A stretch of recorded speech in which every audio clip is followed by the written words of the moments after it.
অহু পৰিহাৰ হৈ কৰুণা চিত্ত হৃদ সমাৰম হাস্তয় অনুৰ্বতী শত্ৰু নাহি উত ভুকিল গুণে মাত্ৰ তাৰ ভূষণ সাধুৰ লক্ষণ হবে প্ৰভু পৰিহাৰ। এতিয়া সাধুৰ লক্ষণ বিলাক কৈছে, কি কৈছে? কৰুণা চিত্ত সুহিত সভা। সাধু অকল কেনেকুৱা হ'ব? কৰুণা সম্পন্ন হ'ব। কৰুণা সমস্ত জীৱকে প্ৰাণ ধৰি ভাল পায়। যি সাধু তেওঁ ইচ্ছা কৰিলে হাত আৰু ডিঙিটোক ধৰি মাৰি নেপেলায়, বৰা এটাৰ ডিঙিটোক মুচৰি মাৰি নেপেলায়। কি কৰিব? যিয়ে সাধু তেওঁ সমস্ত জীৱৰ ভিতৰত আত্মাৰাম দেখিব। কোনোবা এজন মানুহ আছে তেওঁক লুকাবলৈ চেষ্টা নকৰিব। এই হ'ল সাধুৰ লক্ষণ। তুমি মোক ফাঁকি দিবা, মই তোমাক ফাঁকি দিছো, কিন্তু 14জন সাক্ষী আমাৰ লগত যে বহি আছে, এই 14জন সাক্ষীয়ে যে দেখি আছে, গতিকে তুমি কাক ফাঁকি দিবা? তাৰ উপৰি ভগৱন্ত পুৰুষেতো চাই আছে, নিৰ্ণয় কৰি আছে কি কৰিছে। গতিকে সেইকাৰণে প্ৰভুসকল ইয়াতে কৈছে যি সাধুৰ লক্ষণ, সাধুৰ লক্ষণটো হ'ল হৈ কৰুণা চিত্ত সুহিত সভাৰ। চিত্তটো কৰুণা হ'ব, সকলোৰে প্ৰতি দয়া প্ৰেম ভাৱ আৰু সুহিত হ'ব, আনক সহায় কৰি ভাল পাব, অৰ্থাৎ পৰোপকাৰ কৰি ভাল পাব। পৰোপকাৰে পুণ্যম। যদি কোনোবাই পৰোপকাৰ কৰিব পাৰে, পৰোপকাৰ কৰিলেহে পুণ্য অৰ্জন হ'ব। যদি পৰোপকাৰেই কৰিব নাজানিলে তেওঁ পুণ্য অৰ্জন কেতিয়াও কৰিব নোৱাৰে। প্ৰভুসকল আমি যিমানবিলাক গছ লতিকা যিমানবিলাক চাই আছো, এই সমস্তবিলাকে কি কৰি আছে? আমাক পৰোপকাৰ কৰি আছে। গায়ে নিজে গাখীৰ নাখায়, মানুহক খুৱায়। কিছুমান গছে এটা ফলো তেওঁ নিজে নাখায়। এতিয়া কমলাবিলাক আজি আগবঢ়াইছে নিশ্চয়, আপেল আঙুৰ, কিন্তু গছডালে নিজে আপেল এটাও খোৱা নাই। ভাত খুৱাইছে, মানুহক খুৱাইছে। খোৱা আৰু কিছুমান গছ আছে হয়তো ফল দিয়া নাই, কিন্তু প্ৰচণ্ড ৰ'দত থিয় হৈ ছাঁ দিছে। আমি খুব গৰমৰ পৰা গৈ মানুহ অন্য জীৱ জন্তুৱে তাৰ তলত আশ্ৰয় লৈছে। আৰু কিছুমান এনেকুৱা ডাঙৰ ডাঙৰ বৃক্ষ আছে, এইবিলাকে প্ৰচুৰ পৰিমাণে অক্সিজেন দিছে, অৰ্থাৎ পৰোপকাৰে পুণ্যম। নদীয়ে পানী দিছে, পানী গৈ আছে, কিন্তু নিজে নাখায়, খুৱাই আছে। খোৱা, মানুহে গা ধুইছে, জীৱ জন্তুৱে খাইছে, খোৱা। এইটো হ'ল পৰোপকাৰে পুণ্যম। পৰৰ উপকাৰ কৰিব পাৰিলেহে পুণ্য অৰ্জন কৰা যায়। যদি আমি মানুহ হয়, মানুহৰ জনম ধৰি যদি আমি আনৰ উপকাৰৰ কাৰণে চিন্তাই নকৰিলো, কেৱল মোৰ নিজৰ কাৰণে, মোৰ পেটটোৰ কাৰণে যদি চিন্তা কৰিব লগা হয়, তেতিয়াহ'লে মানুহ নহয়, অন্য বিষয়ী জীৱ জন্তু কি কৰি আছে? সেই উপভোগ কৰি আছে। সেইকাৰণে নামঘোষাত মাধৱদেৱে বাৰবাৰ কৈছে, এই বিষয় সম্বন্ধ সুখ সমস্ত উজনিতে পাই, হৰি সেৱা একোথা নাই, হৰিৰ সেৱাৰ যোগ্য কেৱল মনুষ্য তনু, জানি পুৰা হৰি গুণ গাইৰা। ও জানি পুৰা হৰি গুণ গাই। বিষয় সম্বন্ধীয় সুখবিলাক সমস্ত জুনিতেই পাই কৰিব। গাহৰিটোৱে আমাতকৈ বেছি ভালকৈ খাই আছে, বেছি ভালকৈ খাই আছে। আমি মানুহে যিমানেই টকা নাথাকক কিয়, যিমান খাবৰ কাৰণে বস্তু নাথাকক কিয়, কিবা যদি পেট ভৰাই যদি কিবা খাব দিয়ে চিন্তা কৰিব লগা হয়, এইটো খালে জানো বা মোৰ কিবা হৈ যায়, কিবা প্ৰেছাৰ জানো হৈ যায়, চুগাৰ জানো হৈ যায়। মানুহৰ মন যেতিয়ালৈকে নাথাকে, নাথাকোতে এটা বেজাৰ, আৰু থকাবিলাকৰ এইটো বেজাৰ মানে খাব নোৱাৰে, বস্তুটো খাব নোৱাৰে, আৰু কিছুমানে খাই হজম কৰিব নোৱাৰে। এইবিলাক হ'ল মানুহৰ বেজাৰ। গতিকে কৈছে বিষয় সম্বন্ধীয় সুখ সমস্ত জুনিতে পায়, সমস্ত জুনিতে পাই আছে বিষয় সম্বন্ধীয় সুখবিলাক। অন্য জীৱ জন্তুৱে খাই আছে, মানুহো খাই আছো। অন্য জীৱ জন্তু টোপনি গৈ আছে, মানুহো টোপনি গৈ আছো। অন্য আৰু আমাৰ মাজত কোনো পাৰ্থক্য নাই। এটাই পাৰ্থক্য আছে যে মনুষ্য হ'ল ঈশ্বৰ ঈশ্বৰ পুত্ৰ হৈছে অমৃতেশ্ব পুত্ৰ, অমৃতৰ সন্তান। ঈশ্বৰ যেনেকুৱা দেখিবলৈ, ভগৱান যেনেকুৱা, মানুহ ঠিক তেনেকুৱা কৰি বনাইছে। গতিকে সেইকাৰণে মানুহে কি কৰিব পাৰে? অমৃতেশ্ব পুত্ৰ, অমৃতৰ সন্তান মানৱে কি কৰিব পাৰে? হৰিৰ নাম লৈ তেওঁ কৰিব পাৰে। কলিত জন্ম লৈ হৰিৰ সেৱা যদি মনুষ্য জন্ম পোৱাৰ পিছতো নকৰিলো, ইয়াতকৈ দুৰ্ভগীয়া আৰু কোনো নাই। সেইকাৰণে কৈছে আমি তিনিটা ধন্যৰ অধিকাৰী, আমি প্ৰতিপঠিত হৈ আছো। কলিকালত জন্মগ্ৰহণ কৰি 1 নম্বৰত ধন্য, ভাৰতবৰ্ষত জন্মগ্ৰহণ কৰি 2 নম্বৰত ধন্য, আৰু মনুষ্য শৰীৰ লাভ কৰি আমি তিনিটা ধন্যৰ অধিকাৰী হৈছো। আৰু এটা ধন্যৰ অধিকাৰী হ'ব লাগে, এইটো হ'ল আমি যাক মানে মন লাগে, যেনেকুৱা আমাক মহাপুৰুষে যি মাৰ্গ দিছে সেই মাৰ্গত চলি এজন উপযুক্ত গুৰু নিৰ্বাচন কৰি আমি সেইমতে মহাজনসকলে যি পন্থাৰে গতি কৰিছে আমি সেই পন্থাৰে যাব লাগে। এই হ'ল আমাৰ শাস্ত্ৰসন্মত কথা। এইখিনি যদি কৰা যায় তেতিয়াহ'লে জীৱনটো কি হ'ব? তেওঁৰ জীৱনটো বহু উচ্চ খাবলৈ তেওঁ আগুৱাই যাব পাৰিব। গতিকে প্ৰভুসকল, ইয়াতে আছে সাধুৰ লক্ষণ কৰুণাচিত্ত হ'ব, শাস্ত্ৰ অনুৱৰ্তী শত্ৰু নাহি উপপন, সুখীল গুণেহে মাত্ৰ তাৰৰ ভূষণ। এতিয়া যিসকল সাধু সন্তবিলাকে আনৰ শত্ৰু জ্ঞান নকৰে, যদি এজন গুৰু হয়, যদি তেওঁ যদি আনৰ শত্ৰু জ্ঞান কৰে, এজন যদি গুৰুস্থানীয় ব্যক্তি হয়, এজন যদি ভকত হয়, তেওঁ যদি আনক যদি শত্ৰু জ্ঞান কৰে, তেতিয়াহ'লে তেওঁ কিহৰ ভকত হ'ব? তেওঁ মানে গুৰুতুল্য ব্যক্তি হ'ব। তেওঁ শত্ৰু জ্ঞান কৰিবই নোৱাৰিব। আৰু যিয়ে নেকি শত্ৰু জ্ঞান কৰে তেতিয়াহ'লে কি হ'ব? মাধৱ পুৰুষে নামঘৰত কৈছে, হে আপুনি আপোনাৰ বন্ধু, আপুনি আপোনাৰ শত্ৰু, আপুনি আপোনাৰ মাৰে, ও হৰিকণ ভজি নৰে আপুনি হুঁয় নষ্ট, হৰি ভজি আপোনাৰ তাৰে ৰাম, ও হৰি ভজি আপোনাৰ তাৰে। কোন কাৰ শত্ৰু আছে ইয়াত? কোন কাৰ মৃত্যু আছে?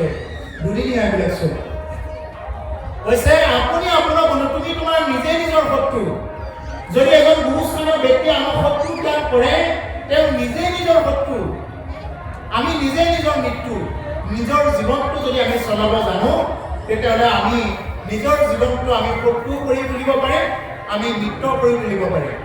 গতিকে সেইকাৰণে প্ৰভুসকল, হৰিক নভজি কৰে আপুনি হয় নষ্ট। যিয়ে নেকি হৰিক ভজনা নকৰে, বাহিৰা কথাত যিয়ে নেকি গুৰুত্ব দিব, বিষয় সংসাৰী কথাত যিয়ে নেকি বেছিকৈ গুৰুত্ব দিব, হৰিক নভজি কৰে আপুনি মই নষ্ট। তেওঁ নিজে নিজে নষ্ট হৈ যাব, আমাক একো নষ্ট কৰিব নোৱাৰে। যিজন গুৰুস্থানীয় ব্যক্তিয়ে, যিজন ভকতে আনৰ অহিত চিন্তা কৰে, কোনো জীৱক সমান বুলি নাভাবে, কেৱল শত্ৰু জ্ঞান কৰে, সেইজন যোনেই নহওক কিয় তেওঁ কেতিয়াও সেই স্থান প্ৰাপ্ত হ'ব নোৱাৰে। গতিকে সেইকাৰণে হৰিক নভজিলে আপুনি হয় নষ্ট, হৰি ভজি আপোনাৰ কথা। হৰিক নভজাকৈ যদি কোনোবাই থাকে, তেওঁ নিজে নিজে নষ্ট হৈ যাব। হৰি ভজিলেহে তেওঁ নিজক কি কৰিব পাৰিব? তাৰিব পাৰিব। আমি ইয়াত যিমানবিলাক দেখা পাই আছো, এইবিলাক শত্ৰু বুলি কোনোবাই কাৰোবাক ল'ব, মিত্ৰ বুলি ল'ব, এইবিলাক চব দুদিনীয়া। আজি কোনোবা শত্ৰু হৈ আছে, কালি কাৰোবাৰ মৃত্যু হ'ব, কিন্তু এইবিলাক চব সঁচা নহয়। সঁচা কোনটো? কেৱল হৰিহে সঁচা। তাৰ বাহিৰে আমি যিমানবিলাক দেখি আছো, শুনি আছো, এই সকলো হ'ল কি? মিছা। এই হৰিকে কেৱল সঁচা মাত্ৰ, ৰাম ৰাম ৰাম ৰাম কান্ত বিনে মিছা যত কি শুনি মানে। হৰিয়ে কেৱল সঁচা। তাৰ বাহিৰে আমি যিমানবিলাক দেখি আছো, শুনি আছো, এই সকলো হ'ল মিছা। কোনোবাই বোলে ডাঙৰ ঘৰ বান্ধিলে, কোনোবাই বোলে দামী গাড়ী ল'লে, কোনোবাই বোলে ইমান কিবা কৰা ৰিভাৰ কিবা কিবি, এইবিলাক চব মিছা। সঁচা হ'ল কেৱল হৰি। বাকী যিমানবিলাক কোনোবাই কিবা কৰি আছে, শুনি আছা, দেখি আছা, এইবিলাক চব হ'ল কি? এইবিলাক চব মিছা। সেইকাৰণে জুবিন গাৰ্গে কি বুলি গাইছে? আজি হাঁহি আছো ক'বতো নোৱাৰো, আজি হাঁহি আছো ক'বতো নোৱাৰো, কালি বাকী আছে হাই কপালতে, কালি বাকী আছে হাই। আজি হাঁহিও আছো ক'বতো নোৱাৰো, কালি বাকী আছে। আজি আমি হাঁহি মাতি কথা কৈ এনেকৈ বহুত কথা থাকিব পাৰে, কাৰোবাক মৃত্য জ্ঞান কৰি সত্য জ্ঞান কৰি, কিন্তু কালি কি হয় আমি কোনো ক'ব নোৱাৰো। গতিকে সেইকাৰণে ক'ব কল আমি কি কৰিব লাগে? শত্ৰু মিত্ৰ সময়ত কি কৰিব লাগে? তাৰ উৰ্ধগতিৰে চলিব লাগে। আৰু এইজনে হ'ল সাধুৰ লক্ষণ। শাস্ত্ৰ অনুগতি শত্ৰু নাহি উত্তপন, সুখিল গুণে খাই মাত্ৰ তাৰ ভূষণ। ভূষণ মানে হ'ল অলংকাৰ। এই সহ্য কৰিব পৰা গুণটো যাৰ জীৱনত আহিছে, তেওঁৰ জীৱনত এই ভূষণটো তেওঁৰ প্ৰাপ্ত হৈছে। ভূষণ হ'ল অলংকাৰ। অলংকাৰ এই সোণৰূপৰ অলংকাৰ পিন্ধিলে যে তেওঁ কিবা বেলেগ হৈ যাব এনেকুৱা নহয়। মই ব্যক্তিগতভাৱে কৈছোঁ, আপোনালোকে কি ভাবে নাজানো, মই ব্যক্তিগতভাৱে কৈছোঁ সেইবিলাক বস্তুক মই একো বস্তু বুলি নাভাবোঁ। এই যে কিবা ভূষণ পিন্ধি থাকে, মানে সোণৰ কিবা কি হ'ব, তেওঁৰ পৰা লাভটো কি হ'ব? তাৰ পৰা লাভটো হৈছে যে ডকাইতৰ চকু পৰি আছে, চোৰৰ চকু পৰি আছে, তেওঁৰ মনত সদায় ভয়। তাত কৰি তেওঁ যদি এই ভূষণ অলংকাৰ, তেওঁ যদি ৰাম নামৰ ভূষণ যদি লয়, কণ্ঠত যদি কণ্ঠেৰে যদি অনবৰত যদি কৃষ্ণ নাম ৰাম নাম ল'ব পাৰে, এই হ'ব তেওঁৰ জীৱনৰ অলংকাৰ। আৰু এই অলংকাৰ তেওঁ লৈ যাব পাৰিব। কিন্তু বাকী অলংকাৰ কি কৰিব? বাকী অলংকাৰ একদম কোনোবা চোৰে চুৰ কৰি লৈ যাব, কেতিয়াবা নদীত পৰি যাব, কেতিয়াবা জুই লাগি যাব। গীতাত কি কৈছে? এই হে ৰাম আনজতং ধন দেখা, খৰচিলে যায় মিঠা, খাইলে দিলে হবে তুতি যায়। ও নামৰ নাহিকে ক্ষয় লাগে মানে বৃদ্ধি হয়, ভাগ পৰিলা তো বাঢ়ি যায়। আন যিমানবিলাক ধন দেখিছা, খাওঁতে লওঁতে চব টুটি যাব, বাঢ়ি নাযায়। কৈছে নামৰ নাহিকে ক্ষয়, নামৰ কোনোদিনে ক্ষয় নাই, কোনোকালে ক্ষয় নাই, লাগে মানে বৃদ্ধি হয়। যিমানে উচ্চাৰণ কৰিব, যিমানে ৰাম কৃষ্ণ নাম উচ্চাৰণ কৰিব, সিমানে বৃদ্ধি হ'ব। ভাগ কৰিলেতো বাঢ়ি যায়, ভগাই থাকিলেও বাঢ়িয়ে যায়। যদি ইয়াতে যদি কোনোবাই অকণমান ধন আনি যদি ভগাই থাকে, এই ধনখিনি শেষ হৈ যাব। মন্ত্ৰী এমএলএবিলাকে ধন ভগালে এইবিলাক ধন শেষ হৈ যোৱাৰ চান্স থাকে। কিন্তু নাম ধন বিলাকো আহিলে কিন্তু আমাৰ কোনো কালে শেষ নহয়। কৈছে লাগে মানে বৃদ্ধি হয়। চোৰে মানে চুৰ কৰি, ডকাইতে নিলে ডকাইত কৰি, লুৰিয়াৰে নিলে লুৰি, ভাইয়ে নিলে ভাগ কৰি, ৰজাই নলয় তাক বন্দী, জুইত পৰি জ্বলি নাযায়, পানীত পৰি উঠি নাযায়। এই হ'ল নাম ধন। এই নাম ধন কি? চোৰেও চুৰ কৰি দিব নোৱাৰে, ডকাইতেও ডকাইত কৰি দিব নোৱাৰে। ইমান মূল্যৱান সম্পদ নাম ধন লগত লৈ আহিছো, কোনেও ডকাইত কৰি দিব নোৱাৰে। লুৰিয়াৰে লুৰি দিব নোৱাৰে। খৰি যিসকল খৰি লুৰিয়াই থাকে, আপোনালোকৰ এইফালে কি কয় নাজানো, যিসকলে খৰিবিলাক কৰে নহয়, এই যে হেঙাৰৰ এইবিলাক হেঙাৰ দি ফলে যে তাৰ পৰা লুৰি লুৰি লৈ যায়, এই খৰি লুৰিয়াবিলাকে যেনেকৈ খৰি লুৰি লৈ যায় আমাৰ হেঙাৰবিলাক ভাঙি, ঠিক তেনেকুৱাকৈ এই আমাৰ নাম ধনটো তেওঁ ভাঙি দিব নোৱাৰে। ভায়ে ভাগ কৰি আন যিমানবিলাক ধন থাকিব, আপোনাৰ ভায়ে ভায়ে সমানে ভাগ কৰি লৈ যাব। এটা বস্তুৰ ইফাল সিফাল হ'ব নোৱাৰে। কিন্তু নাম আপোনাৰ জীৱনত যিমানে কামাই নহওক কিয়, ভায়েও ভাগ কৰি দিব নোৱাৰে। ৰজাই নলয় তাক বন্দী, ৰজাই তাৰ ওপৰত কলকাতাত টেক্স আনি বঢ়াব নোৱাৰে। জুইত পৰিও জ্বলি নাযায়, পানীত পৰি উঠি নাযায়। এই হ'ল নাম ধন। সেইকাৰণে কি কৈছে? আধন নলগয় নাম ধন, বিনা জয়ৰ ঘূৰণম দন হে ৰাধৱ, জয় ৰামে জয় ৰঘুৰ নন্দন। আন ধন লাগে কি লাগে? হে ভগৱান, তোমাৰ নাম ধনেৰে যাতে মোক কিনি লোৱা, তোমাৰ নাম ধনেৰে যাতে মোক মোৰ দৰে অভাজনক তোমাৰ যাতে দাস কৰি লোৱা, এইবুলি ভগৱানক সদায় প্ৰাৰ্থনা কৰিব। বেলেগ ধন নালাগে প্ৰভুক। তেওঁৰ যদি নাম ধনেৰে যদি মোৰ দৰে অভাজনক যদি তেওঁৰ দাস কৰি ল'ব পাৰে, ভগৱানে যদি তেওঁৰ দাস বুলি এবাৰ যদি ল'ব পাৰিলে, আপোনাৰ মোৰ জীৱনত আৰু কোনো দিনে কোনো কালে চিন্তা কৰিব লগা নহয়।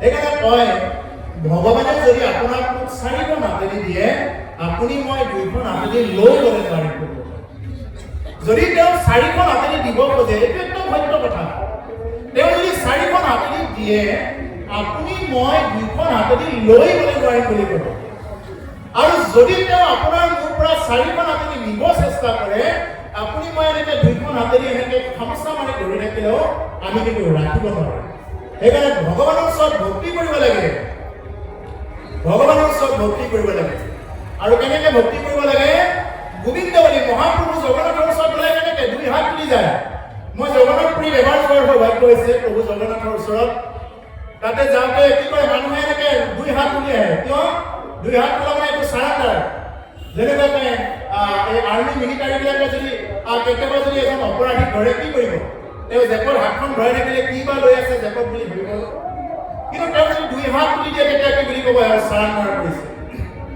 গতিকে আমি কি কৰিব লাগে জগন্নাথৰ ওচৰত গ'লে চাৰেণ্ডাৰ হে ভগৱান মোৰ একো নাই চব তোমাৰ গোবিন্দ বলিয়ে দুবাহু তুলিয়ে নাচিয়ে বাগিয়ে হরে পাগল গোবিন্দ বলিয়ে দুবাহু তুলিয়ে নাচিয়ে বাগিয়ে হরে পাগল হরি হরি বল হরি হরি বল নাচিয়ে বাগিয়ে হরে পাগল এইটো বাংলা কীৰ্তন জানে নহয় বহুতে জানিব লাগে হৰি হৰি বল বুলি ক'লে কিছুমান ঠাইত এনেকুৱা উৰুলি দিয়ে হৰি হৰি বল একদম পুৰা উৰুলি দিয়ে একদম ভালে লাগে মানে কি গোবিন্দ বলিয়ে দুবাহু তুলিয়ে গোবিন্দৰ নাম লৈ তুমি ঊৰ্ধ্ব বাহু কৰি কি কৰা দুবাহু তুলিয়ে নাচিয়ে বাগিয়ে হৰি পাগল তুমি মাতাল হোৱা তুমি পাগল হৈ যোৱা কাৰ লগত ভগৱানৰ নামৰ লগত পাগল হৈ যোৱা আৰে সংসাৰৰ কিমান মায়া মোহৰ মাজত তুমি পাগল হৈ থাকিবা সংসাৰৰ মায়া মোহেতো আমাক পাগল বনাই আছে দিন ৰাতি কেৱল সংসাৰৰ মায়া মোহৰ চিন্তা আৰু সেইবিলাক চিন্তাৰ পৰা যিমানে দূৰত থাকিব পাৰিব তেওঁ ইমানে জীৱনত খোলা হাঁহি মাৰিব পাৰিব নহ'লে কিন্তু তেওঁ খোলা হাঁহি মাৰিব নোৱাৰে সেইকাৰণে চিন্তা আৰু চিন্তা এই দুটা বস্তু প্ৰায় একে নিচিনা বুলি কয় চিন্তাই কেনেকে মানুহক জ্বলায় চিন্তাই মানুহক জীয়াই থাকোঁতে খুলি খুলি জ্বলাই থাকে বোলে আজি এটা চিন্তা কালি এটা চিন্তা কালি কেনেকে খাম কেনেকে মিতি কুটুম পুহিম কেনেকে ঘৰ বনাম চিন্তাটো এইখিনিয়ে না আৰু বেলেগ কি আছে বেলেগ চিন্তা নাই কেনেকে এটা ভাল ঘৰ বনাম কেনেকে অনুকূলকৈ আৰু ভাল এখন দামী গাড়ী কেনেকে ল'ম আমাৰ চিন্তাবিলাকতো তেনেকুৱাই গতিকে সেই চিন্তা আৰু চিন্তা এই চিন্তাবিলাকৰ মাজত থাকি মানুহে ৰাতি ৰাতি টোপনি মাৰিব নোৱাৰে প্ৰেছাৰ মানে একদম হাই প্ৰেছাৰ বাঢ়ি বাঢ়ি গৈ গৈ 190 200 পাবগৈ তাৰপিছত স্লিপিং টেবলেট খাই ৰাতি শুব লগা হয় টোপনি টেবলেট নাখালে আৰু তেওঁ টোপনি নোহোৱা হ'ব এতিয়া দামী বিচনাখনে কিনি ল'ব টোপনিটো কিনি ল'ব নোৱাৰে দামী বিচনাখনটো কিনি ল'লে টোপনিটো ক'ৰ পৰা কিনিব যদি কোনোবাই ৰাম নাম কৃষ্ণ নাম যদি কোনোবাই ল'ব পাৰে যদি কোনোবাই নামক বিশ্বাস কৰিব পাৰে নাম লোৱা যি নাম ভাল লাগে প্ৰভু জগন্নাথ কৰা তথাপিও গতি দিব ৰাম নাম কৃষ্ণ নাম হৰি মাধৱ গোপাল গোবিন্দ যি নাম লোৱা সেই নামেহে তোমাক গতি দিব অন্যথা কিন্তু গতি নিদিয়ে এক পাগল হইল ভোলা ভোলা মহেশ্বৰ শ্মশানে মশানে নাম জপে অবিরাম এক পাগল হইল ভোলা মহেশ্বর শ্মশানে মশানে নাম জপে অবিরাম হরি হরি বল নাচিয়ে বাগিয়ে হরে পাগল গোবিন্দ বলে দুবাহু তুলিয়ে নাচিয়ে বাগিয়ে হরে পাগল এটা পাগল হল ভোলা মহেশ্বৰ ভোলানাথ শংকৰ তেওঁ ক'ত পাগল ৰাম নামত পাগল কেৱল ৰাম নাম সেইকাৰণে দেৱানীদেৱ মহাদেৱ শিৱৰ আন এটা নাম হ'ল ৰামেশ্বৰম ৰামকে ঈশ্বৰ বুলি মানে মহাদেৱ শিৱ সেইকাৰণে মহাদেৱ শিৱদক্ষৰ বিৰুদ্ধ তাৰ পৰাই আছিলে এতিয়া ভাগৱতৰ ৪ৰ্থ স্কন্ধত পঢ়িলে শিৱদক্ষৰ বিৰুদ্ধ পায় শিৱদক্ষৰ বিৰোধ হ'ব লগা হ'ল কিয় শিৱ যেতিয়া দেৱানীদেৱ মহাদেৱ শিৱ যেতিয়া ৰাম নাম জপ কৰি আছে তেতিয়া ক'ৰ পৰা দক্ষ আহিছে গমেই নাপায় কিন্তু দক্ষৰ মনত ক্ৰোধ আৰে মই আহিছোঁ মোৰ বাকী বাৰু ব্ৰহ্মাণ্ড হোৱা নাই পিছৰ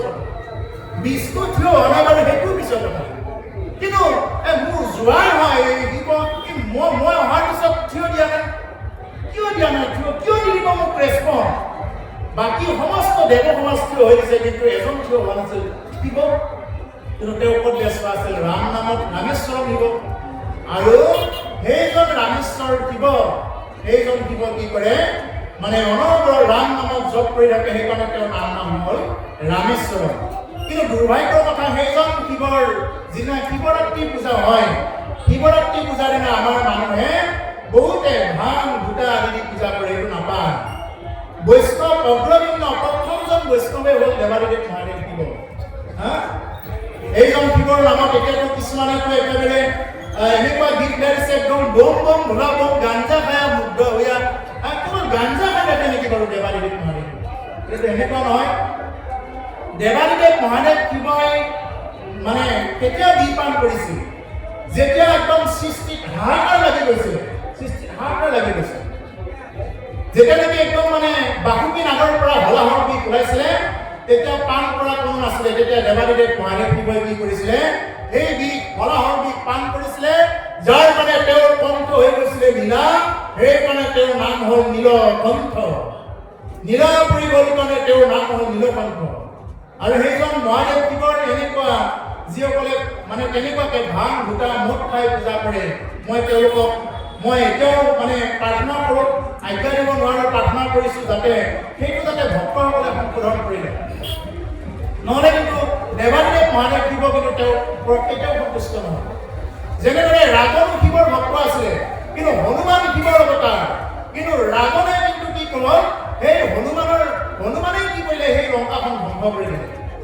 হনুমানৰ বুদ্ধিতে সেই লংকাও ধ্বংস হৈ গ'ল। হ'লনে? সেই হনুমান কাৰ অৱতাৰ হয়? শিৱৰ অৱতাৰ হয়। গতিকে সেইকাৰণে শিৱ পূজা কৰিব পাৰিব, কিন্তু তাৰ পিছত যদি কোনোবাই যদি ভাং ভূতেৰে যদি পূজা কৰে, ইমান ধুনীয়া স্তোত্ৰ আছে শিৱৰ, এইবিলাক স্তোত্ৰ মাতক। জটাহ কবি গলজ্জল প্ৰবাহ পাদিতস্থলে গলে বলম বলম বিতম ভুজঙ্গ তুঙ্গ মালিকম দমদ্দমদ্দমদ্দমম নিনাদমদ্দমর্বয়ম সকার চক্রমণ্ডলম তনুমিনা শিব শিবম। কি সুন্দর আছে, এটা রাবণে লিখিছে। জটাহ পতাহ সম্ভ্রমম ভমম নিলিম্পনি ঝরি বিলুলবি শিবল্লরি বিরাজমান মুগ্ধনি ধগৎ ধগৎ ধগৎ ঝলজ্জলাট পত্র পাববে কিশোর চন্দ্র চে করে রতি পতিচ্ছনম মামা। কি সুন্দর, এইবিলাক মুখস্থ কৰক, এইবিলাক গাওক। কিন্তু তাকে নকৰি ডিজে এটা বজাই গুপ গুপাই তেওঁ ঘূৰি ফুৰিব শোভাযাত্ৰা কৰি, এইটো জানো শোভা পায়? আপোনালোক সুধি সমাজে সেই কথাটো লৈ ল'ব। কি সুন্দৰ তেওঁৰ স্তোত্ৰ আছে। কৰ্পূৰ গৌৰম করুণাবতারম সংসার সারম ভুজগেন্দ্রহারম সদা বসন্তম হৃদয়ারবিন্দে ভবম ভবানী সহিতম নমামি ভবম ভবানী সহিতম নমামি। ভুজগেন্দ্রহারম তেওঁ সাপৰ মালা পিন্ধি তেওঁ কি কৰি থাকে, তেওঁ তেনেকৈ থাকে। সেইজন দেৱাদিদেৱ মহাদেৱ শিৱক তেনেকৈ ৰচনা কৰিব লাগিব। কিন্তু তাকে নকৰি যদি সেইজন বৈষ্ণৱৰ আগত চলা, সেই বৈষ্ণৱৰ অগ্ৰগণ্য সেইজন দেৱাদিদেৱ মহাদেৱ শিৱক যদি তেনেকৈ পূজা কৰে, এইটো নহয়। আৰু সেইকাৰণে কীৰ্তনটোৰ পৰা কৈছোঁ, এক পাগল হ'ল ভোলা মহেশ্বৰ, শ্মশানে মশানে তেওঁ কি কৰি থাকে, তেওঁ কেৱল হৰি নামে ৰাম নামে জপ কৰি থাকে। আকৌ গাটো তেওঁ দেখিবলৈ ইমানেই সুন্দৰ, শিৱৰ ভগৱান কৃষ্ণৰ পিছতে তেওঁৰ গাটো দেখিবলৈ বৰ সুন্দৰ। কিন্তু আমাৰ গাবিলাকত কি হয়, আমাৰ গাবিলাক পাৰিলে ক'ৰবাত বডি লোচন কিবা কিবি থাকিলে আমি যিমান পাৰোঁ আমি একদম চাফ চিকুণ কৰি ৰাখোঁ। কিন্তু দেৱাদিদেৱ মহাদেৱ শিৱই গাত কি সানে জানেনে? কি সানে? ভস্ম ধূলা সানে। কিয় সানে? কিয় সানে ভস্ম ধূলা? যাতে মোৰ দেহাটোৰ প্ৰতি অহংকাৰ নহওক। ইমান ভাল লগা দেহাটো আমি পাৰিলে কোনোবাই পাৰিলে নিজৰ ধুনীয়া গাটোক ভস্ম ধূলা সানি ল'ব পাৰিমনে? আমি নোৱাৰিম। আমাক সেইটো নকয়। আমি কপালত তিলকটো ল'বলৈ টান পাওঁ। যি মানুহে কপালত তিলকটো ল'বলৈ ভাল নাপায়, কিহৰ হিন্দু হ'ব? তেওঁ সনাতন ধৰ্মৰ কাৰণে কি কাম কৰিব? কপালত তিলকটো লাগিবই, সেইটো আমাক লাগেই। সেইটো কেনেকুৱা বস্তু? যেনেকৈ বিবাহিত মহিলাসকলে সেন্দুৰ লোৱাৰ লগে লগে আমি বুজি পাওঁ যে এওঁ কাৰোবাক স্বামী ঘোষণা কৰে। আৰু এজন ভকতৰ যি নহওক, ভকত বৈষ্ণৱ যি নহওক, সংসাৰী কিবা কথা নাই, যদি তেওঁ যদি কপালত যিকোনো তিলক চন্দনৰ সূতা ল'ব পাৰে, কোনোবা আমি এতিয়া গুৰু ধূলি লওঁ, মহাপুৰুষৰ ধূলি। গতিকে এই যোনে যি লয়, যাৰ যিটো মুঠতে কপালত তিলকটো থকাৰ লগে লগে কি গম পায়, এওঁ নিশ্চয় কাৰোবাক স্বামী ভজনা কৰে, ঈশ্বৰ কাৰোবাক এজনক ভজনা কৰে। গতিকে সেইকাৰণে প্ৰভুসকল আমি নামত বিশ্বাস কৰি তেনেকৈ চলিব লাগে। নামেহে তৰাব, নামৰ বাহিৰে আৰু অন্য কোনোৱে তৰাব নোৱাৰে। সেইকাৰণে নামত বিশ্বাস।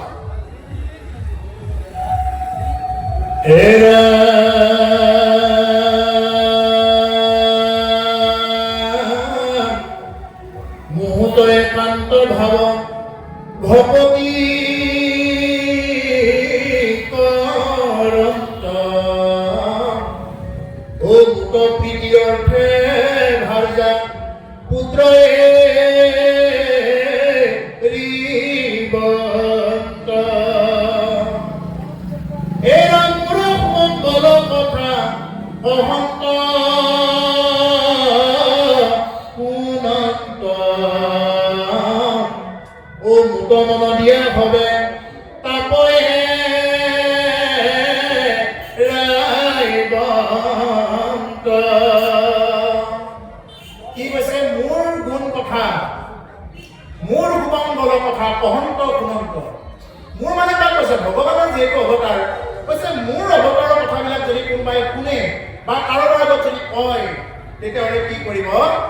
তেওঁ সমস্ত তাপবিলাক এৰাব পাৰে বুলি কৈছে। তাপ মানে এতিয়া কি? তাপ সংসাৰত প্ৰভুসকল আমি তিনিটা তাপত আমি মজি আছো। এটা তাপ হ'ল আদি ভৌতিক তাপ, এটা তাপ হ'ল আদি দৈবিক তাপ, আৰু এটা হ'ল আধ্যাত্মিক নামৰ তিনি পুৰা জুয়ে আমাক কৰি আছে। আদি ভৌতিক তাপ মানে আমাৰ ভৌতিক শৰীৰটো বিভিন্ন প্ৰকাৰৰ একদম জ্বৰৰ পৰা, মূৰৰ বিষৰ পৰা, বিভিন্ন প্ৰকাৰৰ পেটৰ বিষৰ পৰা, যিবিলাক নেকি গাঁতৰ বিষৰ পৰা বেমাৰ আজাৰবিলাক হয়, এইবিলাক ভৌতিক শৰীৰটো হয় কাৰণে এইবিলাক হ'ল আদি ভৌতিক তাপ। আদি দৈবিক তাপ, দৈৱক্ৰমে যিবিলাক হয়, বোলে হঠাতে বোলে হাতে ফুটি দিলে, হঠাতে বোলে বিচাই দিলে, এই ক'ৰবাত গৈ আছিল হঠাতে বোলে ভৰিখন মচুকা খাই গ'ল, এইবিলাক দৈৱক্ৰমে হঠাতে হৈ গ'ল। এইবিলাক ভালে আছিলে, মানুহজনক মই লগেই পাইছিলো, এই সন্ধিয়া লগ পাইছিলো, এতিয়া যে এনেকুৱা হ'ল মই গমেই নাপাওঁ। এই দৈৱক্ৰমে হৈ গ'ল। আৰু এটা হ'ল কি? আধ্যাত্মিক তাপ। আধ্যাত্মিক তাপ মানে কি? দুই প্ৰকাৰ থাকে, এটা হ'ল শাৰীৰিক আৰু এটা হ'ল মানসিক। শাৰীৰিক তাপটো কেনেকৈ পাই থাকো? বোলে একদম এই যে ভূমিকম্প, ডাঙৰ ডাঙৰ ভূমিকম্প, চুনামি, বজ্ৰপাত, এই যিমানবিলাক প্ৰাকৃতিকভাৱে হৈ থাকে, এইবিলাক হ'ল আধ্যাত্মিক তাপ। আৰু আধ্যাত্মিকৰ মানসিক তাপটো কি? বোলে ভাতৰ তিতা খাব পাৰি, মাতৰ তিতা খাব নোৱাৰি, এইটো হ'ল আধ্যাত্মিক তাপ। বোলে ভাতৰে যদি কেতিয়াবা তিতাৰে খাব লগা হয়, বোলে আঞ্জা নাই আজি তিতাৰে দিছো, নিমখ ভাত দিছো খোৱা, বোলে খাব। কিন্তু এনেকুৱাও মানুহ আছে কিছুমান একদম উচ্চ খাবৰ ধনী ঘৰৰ মানুহ বহুত দেখিছো, কিন্তু তেওঁলোকে মাতৰ তিতা খাই থাকে। বোৱাৰীয়ে ভাতকেইটা ঠেকেচা মাৰি দি দিব, কেতিয়াবা আকৌ বোৱাৰী খাওঁতে ভাতকেইটা ঠেকেচা মাৰি দি দিব, এই বুঢ়া খালে খা, নাখালে মৰি যায় বুলি কৈ দিব। ইমান দিনৰ পৰা ইনকাম কৰি তেওঁ সেইবিলাক কথা শুনি থাকিব লগা হ'ব। এই যিমানবিলাক তাপ পাওঁ, যিসকল অফিচত যায় তেওঁলোকে বছৰৰ পৰা যিসকল গাড়ী তেলা চিনিব লগা হয়, হিচাপেই গাড়ী পাৰি দিব। আপুনি কিবা অকণমান বস্তু বজাৰত বিক্ৰী কৰিব লৈ গৈছে, বজাৰত ধুনীয়াকৈ পাতি ল'লে, আকৌ ওচৰতে কোনোবা এজনে আহি আপোনাক ধমকি দি দিলে।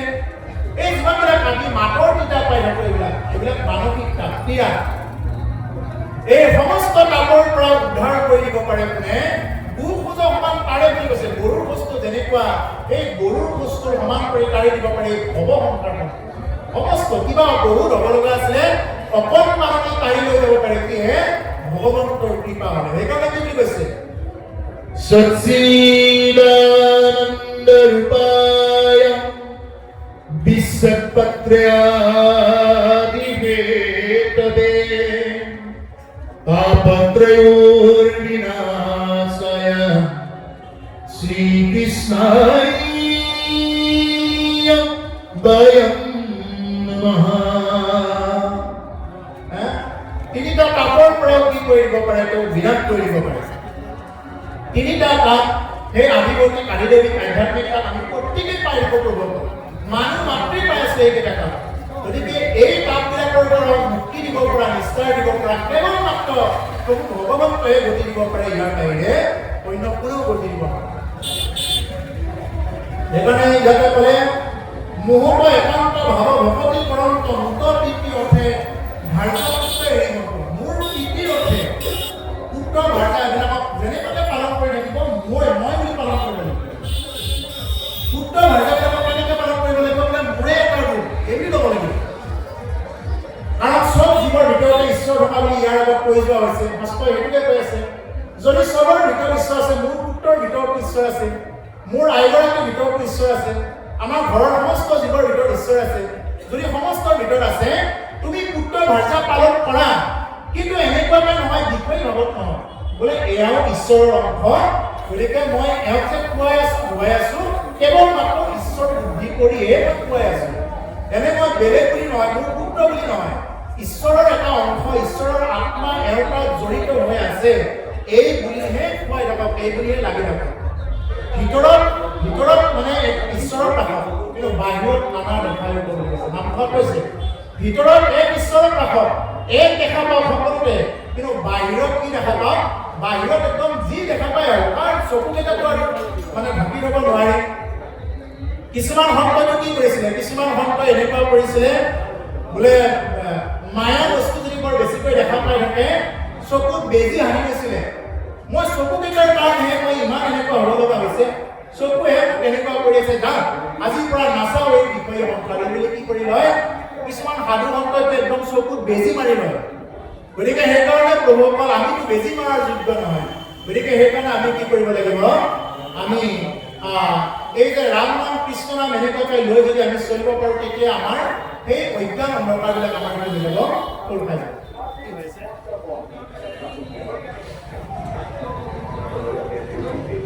মোৰ সুমংগলা কথা অহন্ত অভিনন্ত মুত মন দিয়া হবে তাতো এৰালন্ত আৰু মোৰ কথা যদি কোনোবাই কয় বা শুনে যদি কোনোবাই কৈছে যদি কোনোবাই শ্ৰোতা হ'ব পাৰে শ্ৰোতা নহ'লে তেওঁ দৰ্শক হ'ব নোৱাৰে এই কোনোদিনে যদি ঈশ্বৰৰ কথা শুনাই নাই তেতিয়াহ'লে তেওঁ কেনেকৈ বক্তা হ'ব গতিকে শ্ৰোতা হ'লেহে বক্তা হ'ব পাৰিব আৰু বক্তা হ'বলৈ হ'লে তেওঁ কি হ'ব লাগিব শ্ৰোতা হ'ব লাগিব আগতে শুনিব লাগিব তেওঁ কাৰোবাৰ পৰা তেতিয়াহে তেওঁ বক্তা হ'ব পাৰিব গতিকে সেইকাৰণে কৈছে যে মোৰ প্ৰীতি কথা মোৰ মংগলৰ কথা অহন্ত অভিনন্ত যিয়ে নেকি মোৰ কথা শুনে বা কয় কিন্তু আজিকালি কি আজিকালিতো আৰু ঈশ্বৰৰ কথা যদি ভাগৱতত যদি দুই এটা কিবা ভাল কথা ওলায় এইকেইটা কোনেও নকয় যদি কাৰোবাৰ জীৱনৰ কলংকিত কথাবিলাক যদি কোনোবাই আলোচনা কৰে সেইটো মাইক নালাগে পিছত যদি কোনোবাই পুষ্পাছ কৰি যদি কোনোবাই আলোচনা কৰে তেতিয়াহ'লে এই কথাটো কিন্তু মই ইমান দিনে শুনা নাই সিহঁতৰ ঘৰৰ কথা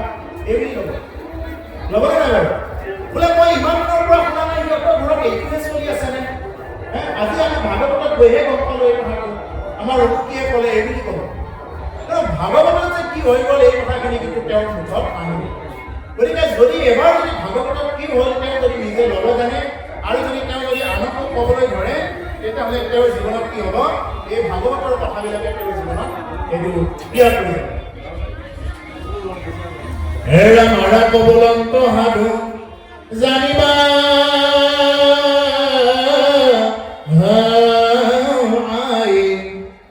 তাৰাৰ সংগক তুমি পাৰ্থিবা সদায় এৰা মাৰো মূৰয় সংগীত দিদা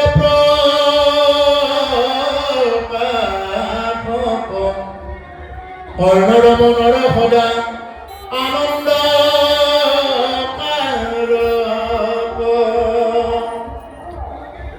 আৰম্ভ বলয় সাধু জানিবা হে আই যিটো কপি মুনিয়ে মাতৃয়ে মাতি আছে হে আই তেওঁকে সাধু বুলি কয় তাৰাৰ সংগত তুমি প্ৰাৰ্থিবা সদায় আৰু তেওঁৰ সংগত লৈ তুমি প্ৰাৰ্থনা কৰিবা যিসকলে নেকি জীৱক প্ৰেম কৰে যিসকলে নেকি সকলোৰে ভিতৰত আত্মাৰ ৰাগ দেখা পায় যিয়ে অন্য ভেদ ভাৱেৰে নাচায় তেওঁ কি কৰিবা তেওঁ কেনেকুৱাকৈ চাবা তাৰাৰ সংগত তুমি প্ৰাৰ্থিবা সদায় হে আই সাধুৰ সংগত তুমি সদায় প্ৰাৰ্থনা কৰিবা প্ৰাৰ্থনা মানে কি প্ৰভুসকল এখন এপ্লিকেশ্যন বা আবেদন দৰখাস্ত বুলি কয় আমি যে সদায় যে কোৱা গধূলি যে ভগৱানৰ ওচৰত প্ৰাৰ্থনা কৰোঁ যে হে ভগৱান কৃপাৰ ভাগৰ দৈৱকী নন্দন পুৰি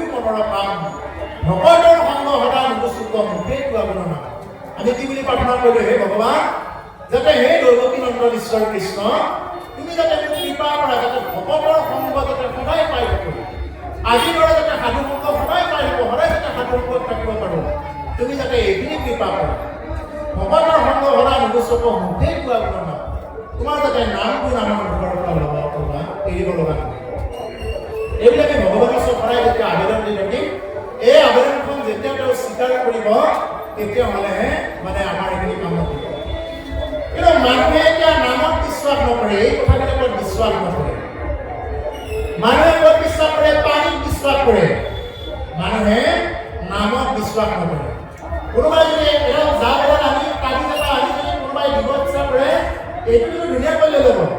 আজিকালি অলপ বাপ এজন আহিব, তেওঁ কাটি দিব, একদম ৰক্ষা বন্ধন দি দিব, কবচ দি দিব। এনেকৈ যদি কোনোবাই কৈ দিয়ে, তেতিয়াহ'লে কিন্তু একদম মানে আজি উদীয়মান প্ৰজন্ম গোটেইবিলাক আহিলে একদম ভৰি আহিলে বা কাটি দিব বাবাজী। কিন্তু বিশ্বাসক যদি নামত বিশ্বাস কৰে, তেতিয়াহ'লে তেওঁ কোনো তাবিজৰ ওচৰত যাব নালাগে, কোনো জাপ ধৰি ল'ব নালাগে। কিন্তু মানুহৰ কিন্তু কি নহয়, নামত বিশ্বাস নাই। ক'ত বিশ্বাস? পানীত বিশ্বাস। কোনোবাই গিলাচত পানী অকণমান লৈ যদি এনেকৈ ছটিয়াই দিয়ে, সেইটো ছটিয়াই দিলে খুব বিশ্বাস। ওম পবিত্ৰ হও পবিত্ৰ বা সৰ্বাবস্থান গতুবিবা ইহ সুৰে পুণ্ডৰিকা সংসাৰ বাৰ্ধক্য সুচি। এই যদি কোনোবাই পানী অকণমান ছটিয়াই দিয়ে, মানুহৰ পানীত খুব বিশ্বাস, কিন্তু নামত বিশ্বাস নাই। এই হ'ল মানুহৰ আটাইতকৈ দুৰ্ভাগ্যৰ কথা। মন্ত্ৰটো কি বুলি কৈছিলে? ওম পবিত্ৰ হও পবিত্ৰ বা, তুমি অপবিত্ৰই হোৱা বা পবিত্ৰই হোৱা, সৰ্বাবস্থান গতুবিবা, তুমি যি অৱস্থাতে নাথাকা কিয়, ইয়স কৰে পুণ্ডৰিকাক্ষ, তুমি পুণ্ডৰিকাক্ষ প্ৰভু ভগবন্ত কৃষ্ণক স্মৰণ কৰা, সব বাৰ্ধক্যৰ সূচী। তেতিয়াহে তুমি বাহিৰে ভিতৰে গুচি হ'বা। নহ'লে তোমাক কোনোবাই পানী মাৰি হুঁচি কৰিব পাৰে? নহ'লে কোনোবাই কাৰোবাক পানী মাৰি হুঁচি কৰিব পাৰে? কিন্তু যেতিয়া নেকি দেৱে মন্ত্ৰ গাইলে, ওম পবিত্ৰ হও পবিত্ৰ বা, একদম ভাবি ল'লে বোলে, অ' বাপ, দেৱে পানী মাৰি দিছে, মই কি হৈ গ'লো, মই অপবিত্ৰৰ পৰা পবিত্ৰ হৈ গ'লো, দিয়ক এই বুলি ক'লো। হয়নে? মই অপবিত্ৰৰ পৰা পবিত্ৰ হৈ গ'লো, একদম মই মানে একদম পুৰা শুদ্ধ। কিন্তু প্ৰভুসকল, যেতিয়ালৈকে কৃষ্ণ নাম ৰাম নাম যেতিয়ালৈকে নল'ব, ৰাম নাম কৃষ্ণ নাম বিকি ৰাখি কোনেও আত্মশুদ্ধি কৰিব নোৱাৰিব। কেতিয়াও নহয়, কদাচিত নহয়, কোনেও কৰি দিব নোৱাৰে।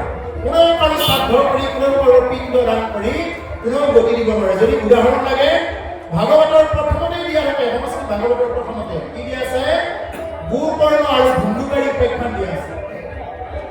গোকৰ্ণই কি কৰিছিলে?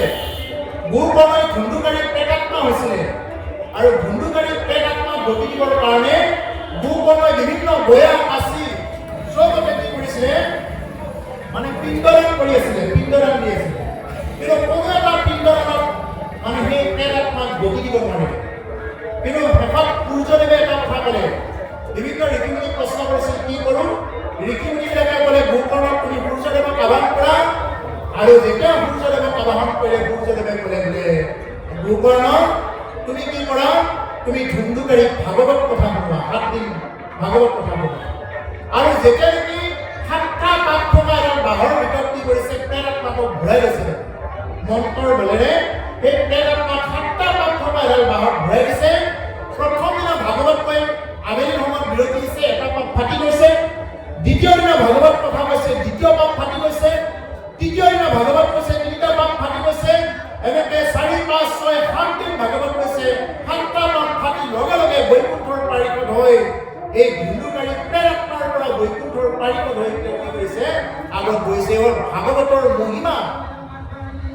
এই হ'ল ভাগৱতৰ মহিমা। যদি কোনোবাই ভাগৱত কথা যদি অন্তঃকৰণে শ্ৰৱণ কৰিব পাৰে, তেওঁ যদি দৰ্শন কৰিব পাৰে, শ্ৰৱণত, দৰ্শনত বা স্পৰ্শনত পাপ হৰে, পাপ হৰি দিব পাৰে। এতিয়া যদি কোনোবাই শ্ৰৱণ কৰে, এই ভাগৱত কথা যদি কোনোবাই বিচনাৰ পৰা যদি শ্ৰৱণ কৰে, যদি শুনি থাকিব পাৰে, যদি কোনোবাই স্পৰ্শ কৰে, যদি এনেকৈ ভাগৱতত আহি স্পৰ্শ কৰিব পাৰে বা দৰ্শন কৰে, ভাগৱত পঢ়ি থকা বা ভাগৱত কথা কৈ থকা যদি কোনোবাই দৰ্শন কৰিব পাৰে, শ্ৰৱণত, দৰ্শনত বা স্পৰ্শনত, এই 3টা কাৰণত কি হৈ যায়? ভাগৱতে এইটো কৃপা কৰিব পাৰে। এনেকৈ ভাগৱত শোভাযাত্ৰা হয়। আপোনালোকৰ এতিয়া ভালে নহ'ব, ভাগৱত শোভাযাত্ৰা হ'ব নহয়? এই যে ভাগৱত শোভাযাত্ৰাবিলাক হয় কি কাৰণে হয়? ভাগৱত শোভাযাত্ৰা এই কাৰণে হয় এই সমস্ত পাপী তাতীবিলাকক দৰ্শন দিবৰ কাৰণে। এই যে জগন্নাথ পুৰীত প্ৰভু জগন্নাথ ক্ষেত্ৰত যে ৰথ যাত্ৰা হয়, কি হয় ৰথ যাত্ৰা? প্ৰভু জগন্নাথক চাবৰ কাৰণে বছৰটোত ধৰি কি কৰে মানুহে একদম ভিতৰত লাইন লাগি থাকে। প্ৰভু জগন্নাথ, সুভদ্ৰা আৰু বলভদ্ৰ এই তিনিটাৰ প্ৰতিমূৰ্তি একেলগে থাকে আৰু সমস্ত পৃথিৱীৰ ভিতৰত এটাই স্থান আছে মানে জগন্নাথ পুৰীত য'ত নেকি মানে ভায়েক ককায়েক মানে চবৰে মানে একেলগে কি আছে, কেৱল মাত্ৰ জগন্নাথ মন্দিৰত তিনিজনৰ কি আছে মূৰ্তি আছে তাতে, বাকী ক'তো নাই। গতিকে সেইকাৰণে প্ৰভুসকল এই তিনিজনৰ মূৰ্তি চাবৰ কাৰণে কি কৰে মানুহে একদম হেতাৰ পৰা কৰি কিমান যে কষ্ট কৰি দূৰ দূৰণিৰ পৰা যায়। কিন্তু প্ৰভু জগন্নাথে কিন্তু এদিন ৰথৰ ওপৰত বহি কি কৰে সেইদিনা একদম সকলোকে দৰ্শন দিয়ে। প্ৰভু জগন্নাথে কি কৰে একদম সকলোকে দৰ্শন দিয়ে। পাপী তাপী যিমানখিনি আছে আনকি গছ গতিকে আঁতৰৰ পৰা কি দেখা পায় প্ৰভু জগন্নাথক সেইদিনা দৰ্শন পায়। গতিকে ভাগৱত শোভাযাত্ৰা কৰিলে কি হৈ যায়, যেতিয়া নেকি কোনোবা বুঢ়া মাথা থাকিব তেওঁ খোজকাঢ়ি আহিব নোৱাৰে এই স্থানলৈ, তেওঁ যদি প্ৰতিদিন মূৰৰ পৰা যদি এনেকৈ ভাগৱতৰ দৰ্শন কৰিব পাৰে, যদি দূৰৰ পৰা হ'লেও যদি এটা সেৱা কৰিব পাৰে ভাগৱতৰ পিনে চাই, তেতিয়াহ'লে তেওঁ ভাগৱতে কৃপা কৰিব পাৰে। সেইকাৰণে ভাগৱত শোভাযাত্ৰা কৰা হয় আৰু ভাগৱত শোভাযাত্ৰা কৰি নাম গাই গাই সেইকাৰণে লৈ যোৱা হয় যাতে তেওঁৰ কি হওক সমস্ত ৰাইজৰ যাতে অঞ্চলবাসী ৰাইজৰ যাতে পাপ নাম হওক, কিবা যদি পাপ তাপ আছে দূৰ হওক, কিবা যদি অপায় মংগল হ'ব লগা আছে দূৰ হওক, গছ লতিকা গৰু কীৰ্ণ বা যিমানবিলাক পোক পতংগ আদি কৰি আছে চৰাই চিৰিকটি সমস্তই সেইদিনা ভাগৱতৰ দৰ্শন পাই কি কৰে এইটো গতি লাভ কৰিব পাৰে। এই হ'ল ভাগৱতৰ মহিমা। গতিকে আজি কবিৰ প্ৰভে মাতৃ দেৱহতীক কৈছে যে মোৰ কথা যিখিনি কয় কোনে সেইসকলৰ লগত সেই কি কৰে ঈশ্বৰে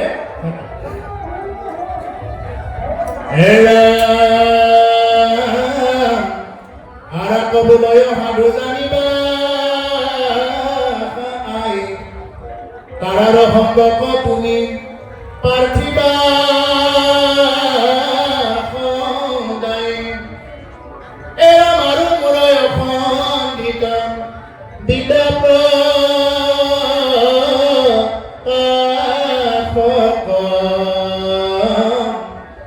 কৰ্ণৰ মনৰ সদা আনন্দ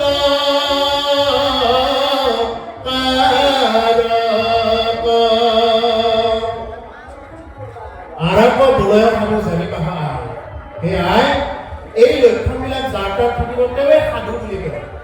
সাধু মানে এনেই বেগ বিভাগ কৰি থকাকে সাধু বুলি নকয়। এইবিলাক লক্ষণ যাৰ ভিতৰত থাকিব, জীৱ প্ৰেম, অন্য জীৱক কষ্ট নিদিয়া, আনক শত্ৰু বুলি নভবা, এনেকুৱা ধৰণৰ কথাবিলাক যাৰ ভিতৰত দেখা পাবা তেওঁকে সাধু বুলি মানিবা। সেয়াই তাৰাৰ সংগত তুমি প্ৰাৰ্থনা সদায় আৰু তেনেকুৱা সাধু সংগত কি কৰিবা তুমি প্ৰাৰ্থনা কৰিবা আৰু তেনেকুৱা সাধুৱে যদি তোমাক যদি আশীৰ্বাদ দিয়ে সেই আশীৰ্বাদ কামত লাগিব।